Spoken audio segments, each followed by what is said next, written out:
Donc on peut constater que le vrac est un marché qui est en forte croissance, puisque c'est un marché qui était à 0 en 2013, émergent complètement, et l'année dernière, donc fin 2019, qui a réalisé un chiffre d'affaires d'1,3 milliard. Donc c'est un marché qui a une croissance très forte, qui ne fait pas beaucoup de bruit, il est vrai, mais qui se déploie dans pratiquement toutes les enseignes, toutes les surfaces, et sur lequel on se devait, en tout cas nous, d'être acteurs pour pouvoir répondre à la demande grandissante des consommateurs et des grandes surfaces.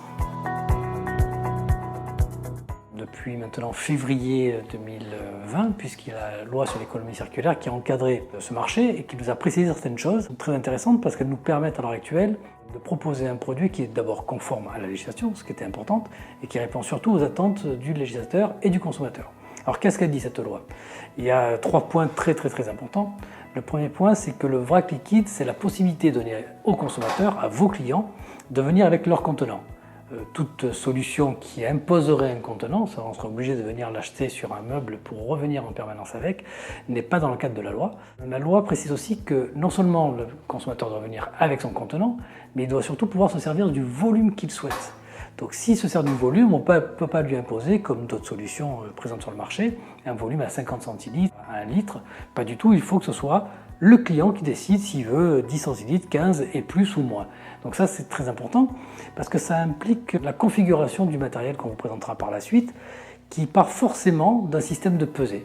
C'est-à-dire que la base du vrac liquide doit être un système de pesée qui va faire la tare entre un contenant apporté ou acheté sur place et la sortie bien entendu avec le contenu.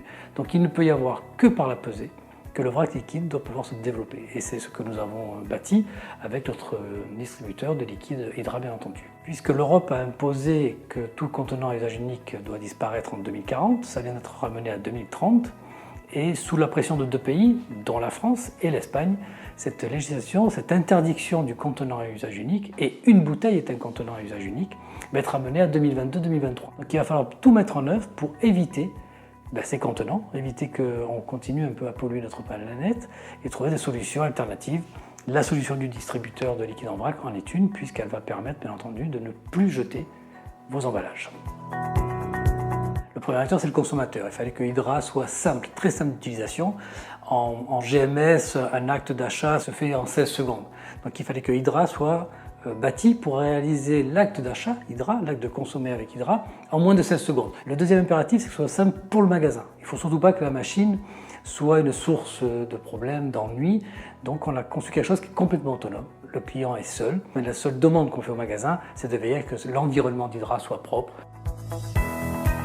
Donc Hydra sont des offres produits bien entendu qui sont associées à notre distributeur. Donc il y a différentes solutions. Soit vous décidez vous-même de gérer votre flux, et à ce moment-là bien entendu Hydra vous sera proposé avec une location mensuelle. Soit vous décidez de nous confier la gestion de ces flux, et là on va vous proposer différents secteurs possibles. Donc le premier secteur c'est le DPH, les produits ménagers. Donc on a à peu près 14 références qu'on peut vous proposer qui vont venir équiper les becs de distribution. Mais nous avons aussi des offres alimentaires avec des huiles, les vinaigres. D'autres offres sont en train d'être développées comme autour de l'automobile, l'entretien automobile. Et puis bientôt des produits beaucoup plus pâteux puisqu'on est en train d'étudier des possibilités de distribuer à la fois des pâtes à tartiner mais du miel aussi. Donc vous voyez Hydra c'est vraiment tout secteur d'activité. On peut répondre à beaucoup de demandes et ça sera vraiment une nouvelle façon de consommer la plupart des produits qu'on trouve à l'heure actuelle dans vos magasins. Donc Hydra, c'est 2 meubles standards. On a un premier meuble qui fait 1 mètre de large et qui vous permet d'avoir 5 becs de distribution. Alors toujours, bien entendu, avec son système de pesée intégré. Sur chaque meuble, il y a un écran et cet écran est très important parce que c'est un outil de communication fabuleux vis-à-vis des clients. Il est plutôt destiné à la tête de gondole. En général, c'est là où il est positionné. Et après, vous avez le deuxième module qui lui fait 1,3 m, 8 becs de distribution, toujours avec son système de pesée intégré et l'écran de télévision. Après, la grande question, c'est de savoir où on positionne ça. Est-ce qu'on le positionne dans le secteur du produit ou est-ce qu'on le positionne dans un espace vrac? Nous, on conseille souvent d'aller convertir le client. Donc pour convertir le client, il vaut mieux aller le chercher dans le secteur. Mais une solution d'avoir, lors de l'implantation, un regroupement de l'ensemble des modules en entrée de magasin pour faire découvrir une offre vrac directement dès l'entrée du client peut être aussi envisagé. Et après, on peut très bien redéplacer des meubles dans les secteurs et on vous assistera bien entendu avec grand plaisir dans cette évolution-là.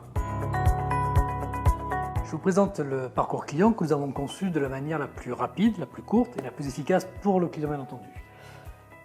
Première étape, on va choisir le produit souhaité par le client.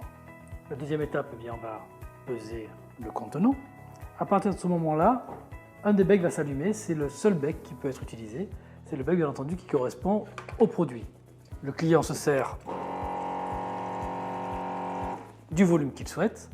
Une fois cette opération terminée, il va reposer la balance. Les autres becs ne sont plus utilisables pendant ce temps-là, pas possibilité de venir faire un ajout de produit. L'étiquette code barre sort automatiquement, on la pose sur le flacon et il y a le passage en caisse qui se fait immédiatement par la suite.